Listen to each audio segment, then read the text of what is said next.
하나님의 말씀은 에스더 3장 8절부터 9절 말씀입니다. 하만이 아하수에로 왕에게 아뢰되 한 민족이 왕의 나라 각 지방 백성 중에 흩어져 거하는데 그 법률이 만민의 것과 달라서 왕의 법률을 지키지 아니하오니 용납하는 것이 왕에게 무익하니이다.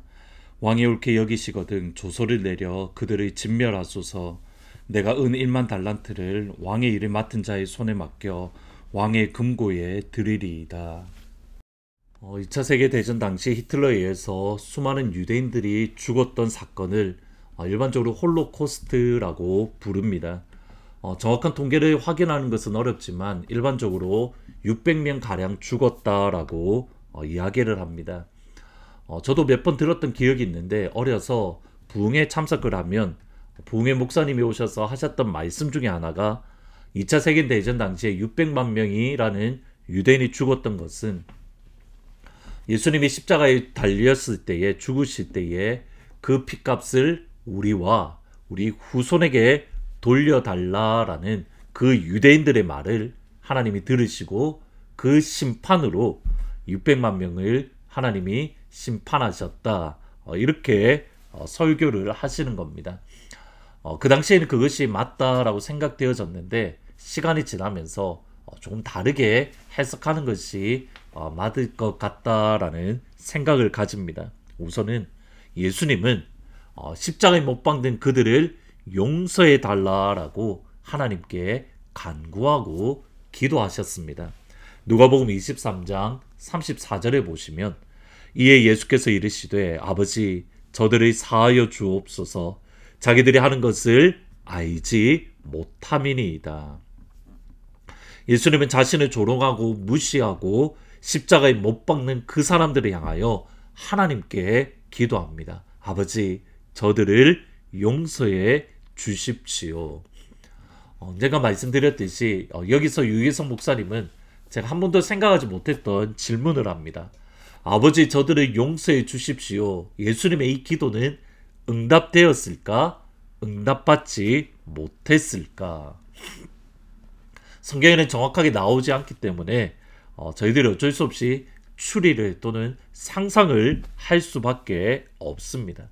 근데 목사님의 답은 두 가지입니다. 크게 첫 번째로는 하나님의 아들이신 예수님이 기도하셨기에 하나님은 들어주셨을 것이다. 응답하셨을 것이다. 두 번째로는 예수님이 죽으신 이후에 죽으시고 부활하시고 성령의 강림이 제자들에게 임했습니다. 그들이 하나님의 성령에 감동되어서 예수 그리스도의 복음, 주님께서 죽으시고 부활하셨다, 주님이 다시 오신다, 예수님의 복음을 증거했을 때에 백성들의 반응은 이거였습니다. 우리가 어찌할꼬. 그들이 마음에 찔려서 회개하고 하나님께 돌아오는 역사가 일어났습니다. 그것이 가능했던 이유는 다름 아닌 아버지 저들을 용서해 주십시오. 예수님의 기도를 하나님이 응답하셨기 때문에. 그렇다면 2차 세계대전 히틀러를 통해서 일어났던 홀로코스트는 과연 무엇입니까?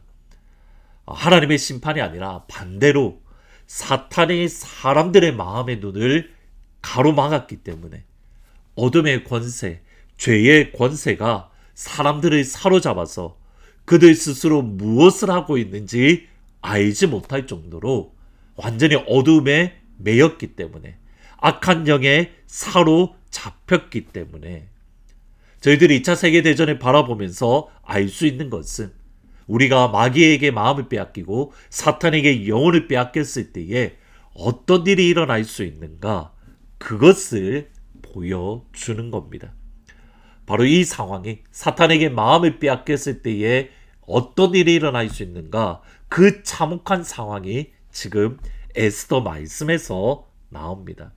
하만은 유대인들을 완전히 몰살하려고 아하수에로 왕에게 나아가서 요청합니다. 8절 9절을 보시면 하만이 아하수에로 왕에게 아뢰되 한 민족이 왕의 나라 각 지방 백성 중에 흩어져 거하는데 그 법률이 만민의 것과 달라서 왕의 법률을 지키지 아니하오니 용납하는 것이 왕에게 무익하니이다. 왕이 옳게 여기시거든 조서를 내려 그들을 진멸하소서. 내가 은 1만 달란트를 왕의 일을 맡은 자의 손에 맡겨 왕의 금고에 드리리이다. 하만은 왜 이토록 유대인을 미워할까, 증오할까 질문을 가지게 됩니다. 유대인들을 멸망시키기 위해서 자신의 재산까지 내어놓을 정도로 유대인들을 진멸하려고 앞장섭니다. 그 첫 시작은 유대인 모르드게가 자신에게 절하지 않고 높이지 않았기 때문에, 에스더 3장 2절을 보시면 대궐문에 있는 왕의 모든 신하들이 다 왕의 명령대로 하만에게 꿇어 절하되 모르드게는 꿇지도 아니하고 절하지도 아니했다. 모든 사람들이 자신을 높이는데 유독 모르드게만은 절하지 않습니다. 모르드게만은 자신을 높이지 않습니다. 그것을 본 하만이 자존심이 상했습니다. 기분이 나빴습니다. 모두 다 높이는데 내가 높임을 받아야 되는데 저 조그마한 별것 아닌 것 같은 모르드게가 자신을 높이지 않으니 순간 자존심이 상하고 빈정이 상하고 기분이 나쁘고, 여기서 한 걸음 더 나아가서 그는 유대인들을 향한 분노의 마음이 있었습니다. 3장 6절을 보시면 그들이 모르드게의 민족을 하만에게 알림으로 하만이 모르드게만 죽이는 것이 부족하다 생각하고 아수에로의 온 나라에 있는 유다인 곧 모르드게 민족을 다 멸하고자 하더라. 하만이 모르드게가 유대인인 것을 알았을 때에 비로소 유대인들을 멸망시키기로, 모두 다 죽이기로 작정했습니다. 역사적인 배경이 있습니다. 출애굽기에 보면 이스라엘이 애굽에서 나올 때에 아말렉이라는 민족이 이스라엘 백성들 뒤에서 공격을 합니다. 뒤에 처져 있던 분들은 아무래도 노인이거나 어린아이들이었는데 그 연약한 사람들을 공격해서 노략질을 했습니다. 이때 하나님은 아말렉을 심판하시겠다라고 선언하셨고, 그것이 사무엘상 15장에서 사울 왕을 통해서 하나님은 아말렉을 심판하시려 계획하셨습니다. 이때에 죽었던 왕의 이름이 뭐냐면 아각 왕입니다. 아각 왕. 그러니까 아말렉의 왕의 이름이 아각입니다. 그리고 하만이 모르드게와 유대인을 죽이려고 했던 그 하만을 아각 사람이라고 부릅니다. 3장 1절에 보시면 그의 아수에로 왕이 아각 사람 함무다다의 아들 하만의 지위를 높이려 하려 함께 있는 모든 대신 위에 두었다. 민족적인 감정, 민족적인 역사 속에서 감정이 있었고 하만은 유대인을 죽이려 했습니다. 첫 번째로는 하만이 자존심이 상한 것, 그리고 두 번째로는 민족적인 감정. 그러나 이 이면에 역사하는 게 누구냐면 마귀이고 사탄입니다. 마귀와 사탄은 유대인들을 멸망시킴으로 예수 그리스도가 태어나는 것을 방해하려 했습니다. 이 땅의 구원자이시고 생명의 근원 되시는 참빛이신 예수님을 유대인들을 진멸시킴으로 하나님의 나라를 방해하려 하고 하나님의 나라를 대적하는 것이 사탄이었고, 그 사탄은 하만의 자존심을, 하만의 민족적인 감정, 분노를 사용해서 하나님의 나라를 방해하려 했던 겁니다. 다르게 생각해 보겠습니다. 하만의 증오와 하만의 민족적인 감정을 통해서 마귀는 하만을 점령하고 하만의 마음을 빼앗으려 합니다. 그것을 통해서 하나님의 나라를 대적하려고 합니다. 따라서 하나님의 말씀은 분명하게 선언합니다. 무릇 지킬 만한 것보다 더욱 마음을 지키라. 생명의 근원이 이에서 나옵니다. 우리가 마음을 지켜야 된다. 그래야 마귀에게 빼앗기지 않고 마귀에게 이용당하지 않을 수 있습니다. 자존심이라는 것, 그리고 분노를 통해서 마귀에게 이용당하지 않을 수 있습니다.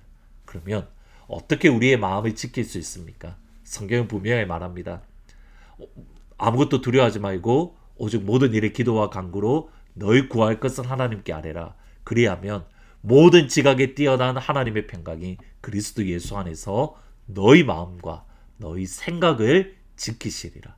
하나님 앞에 감사로 기도할 때에 하나님의 평강이 우리 마음을 지켜주십니다. 기도할 때입니다. 두 번째로 우리가 기억해야 될 것은 영의 세계가 있습니다. 단순히 이 땅의 역사는 그냥 우연히 일어나는 것이 아니라 그 이면에 하나님의 나라와 그 하나님의 나라를 대적하는 마귀와의 영적 전쟁이 있습니다.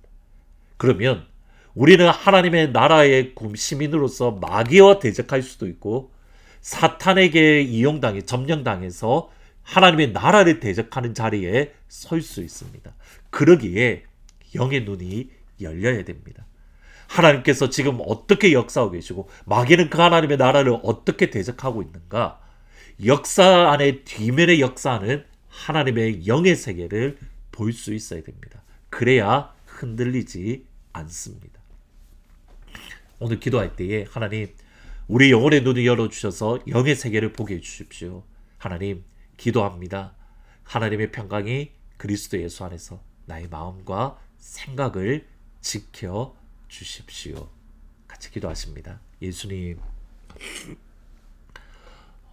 여전히 하나님의 나라와 마귀가 여전히 대적을 하는데 하나님의 나라를 대적하는 마귀와를 볼 수 있도록 하나님께서는 어떻게 역사를 이끌어가고 마귀는 그것에 대해서 어떻게 대적을 하는지 그것을 볼 수 있는 영의 눈을 허락하여 주옵소서. 우리가 기도함으로 감사함으로 하나님의 평강이 우리의 마음과 생각을 지키는 그런 귀한 은혜와 축복을 허락하여 주옵소서. 예수님이 서문정 권사님을 치유하십니다. 예수님이 이용복 장로님을 치유하십니다. 예수님이 지영자매를 치유합니다. 예수님이 엔젤을 치유합니다. 예수님이 은혜를 치유합니다. 예수님, 6월 첫째 주에 유스 리트릿이 있고 마지막 주에 여름 주일학교, 여름 성경학교, 그리고 7월 달에 유스 멕시코 단기 선교가 있습니다. 이 시간을 통해서 우리의 자녀들이 예수님을 만나고 하나님을 경험하고 성령을 체험하는 시간이 될 수 있도록 주님 축복하여 주옵소서. 하나님, 6월달에 있을 대통령 선거를 통해서 하나님을 두려워하고 국민을 두려워하고 하나님을 사랑하고 국민을 사랑하는 그한 사람이 세워질 수 있도록 축복하여 주옵소서. 예수님의 이름으로 기도합니다. 아멘. 이 시간 하나님 앞에 기도하며 하나님의 평강이 예수 안에서 우리의 마음과 생각을 지키는 복된 하루가 되기를 주님의 이름으로 축복합니다. 그 선한 힘에 고요히 감사요, 그 놀라운 평화를 누리며 나 그대들과 함께 걸어가네. 나 그대들과 하늘을 여네. 지나가 넘을 어둠의 날들이 무겁게 내 영혼 짓눌러도 오 주여 우릴 외면치 마시고 약속의 구원을 이루소서. 그 선한 힘이 우릴 감싸시니 믿음으로 일어날 일 기대하네. 주 언제나 우리와 함께 계셔. 하루 또 하루가 늘 새로워. 주께서 밝히신 작은 촛불이 어둠을 헤치고 타오르네. 그 빛에 우리 모두 하나 되어 온 누리에 비추게 하소서. 그 선한 힘이 우릴 감싸시니 믿음으로 일어날 일 기대하네. 주 언제나 우리와 함께 계셔. 하루 또 하루가 늘 새로워. 이 고요함이 깊이 번져갈 때 저 가슴 벅찬 노래 들리네. 다시 하나가 되게 이끄소서. 당신의 빛이 빛나는 이 밤, 그 선한 힘이 우릴 감싸시니 믿음으로 일어나릴 기대하네. 주 언제나 우리와 함께 계셔. 하루 또 하루가 늘 새로워.